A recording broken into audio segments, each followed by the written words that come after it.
Once upon a time, in a small village, there lived a miller who had 3 sons.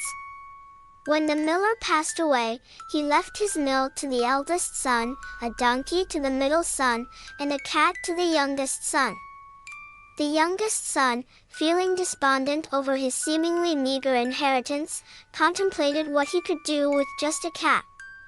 Little did he know, this was no ordinary cat. The cat, seeing his master's despair, spoke up, "Do not worry, master. Give me a pair of boots and a bag, and I will make your fortune." Astonished but intrigued, the young man complied. The cat donned the boots, slung the bag over his shoulder, and set off into the forest. The clever cat used his wits to capture a rabbit, which he placed in the bag. He then presented the rabbit to the king, saying, "A gift from my noble master, the Marquis of Carabas." The king, impressed by the gift, thanked the cat and accepted it graciously.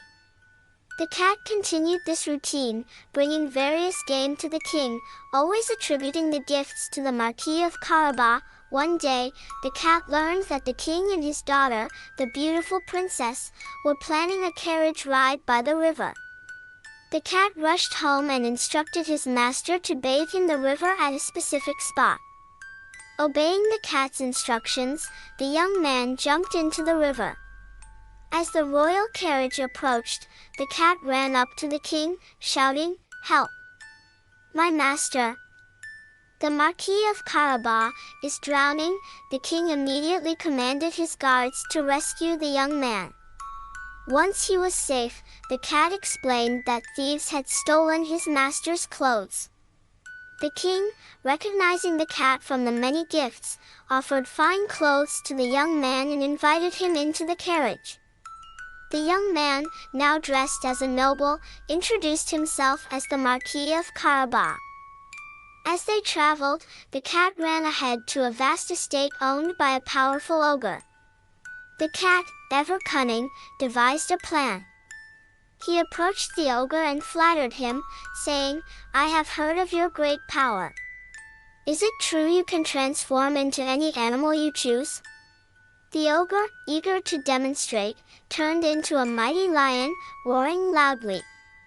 The cat feigned fear and then asked, "But can you also turn into a small animal, like a mouse?" The ogre, not seeing the trick, transformed into a tiny mouse. Quick as lightning, the cat pounced and devoured the mouse.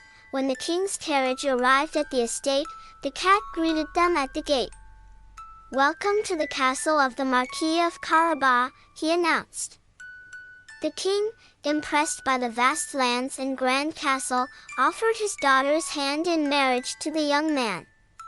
The young man, who had fallen in love with the princess, gladly accepted, and so, the young man, with the help of his extraordinary cat, married the princess and lived happily ever after.